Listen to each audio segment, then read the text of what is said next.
What is up, guys? We are back with part 8 of the Sonic Amateur Games Expo. The first game up we have is Hexa Champions, and I have no idea what was going on in this game. It was like chess with dice rolls, and I was getting prompts that was telling me what pawn I wanted to select, or I needed to select the pawn, but I didn't even have any pawns on the field. I only had what appeared to be a king. So I just had to pass on this game as I really did not understand at all how to play this. Next game is Home World Run, which is a 2D platformer game that has you playing as a baseball batter and you smack enemies with your baseball bat. And you can reflect your projectiles with timed attacks. The game has very responsive inputs as well as controller support.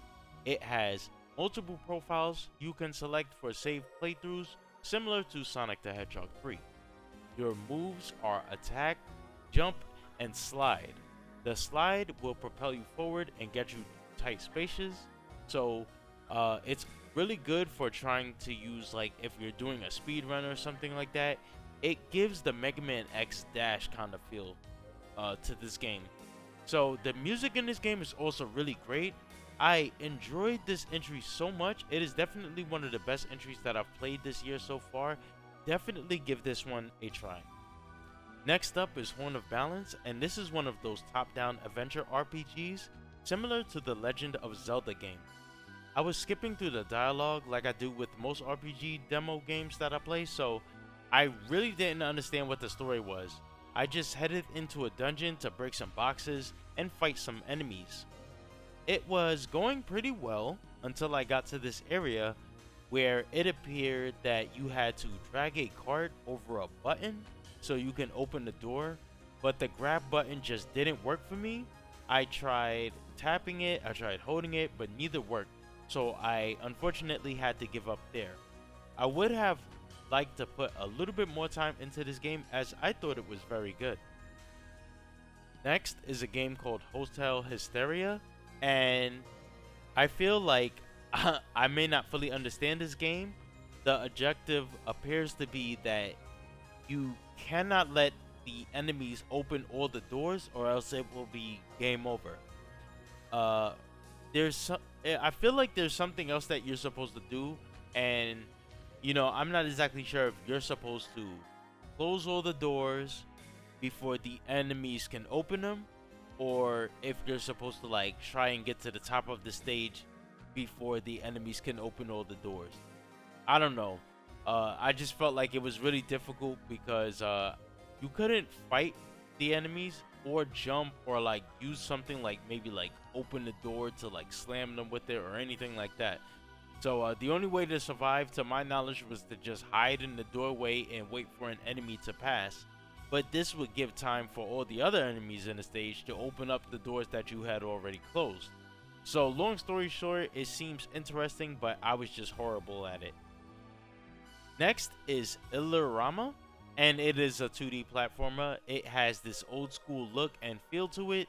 It feels very similar to Ghouls and Ghosts, or Ghosts and Goblins, with a bit of Castlevania. So the game was actually fun. It had controller support, responsive inputs.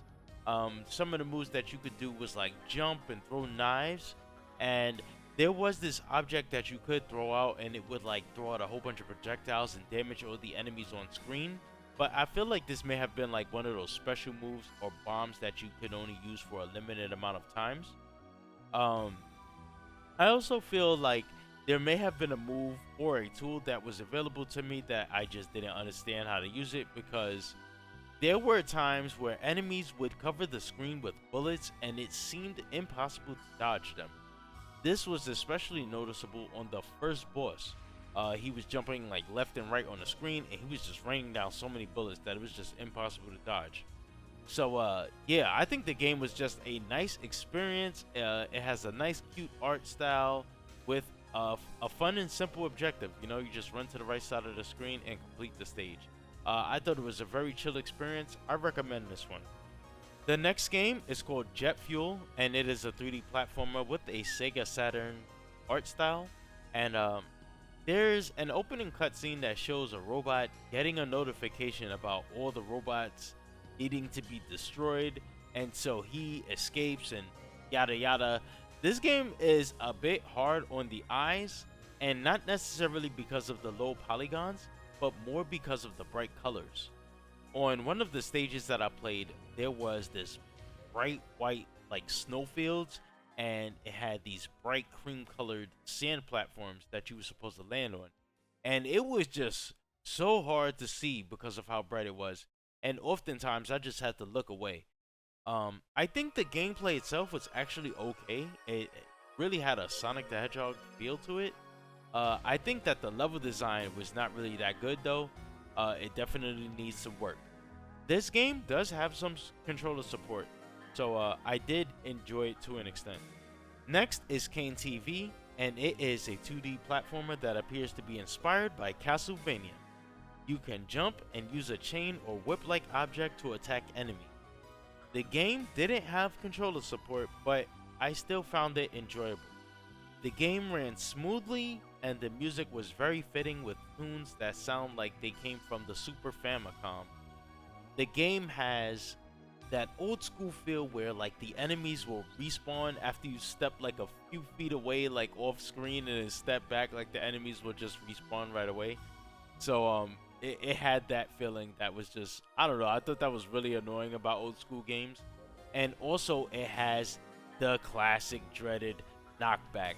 So if an enemy hits you, you will get knocked back. So if you're like trying to platform and an enemy touches you, you could get knocked back into a bottomless pit or some spikes. And also in this game, if you touch the spikes, you will die instantly. So be careful about that.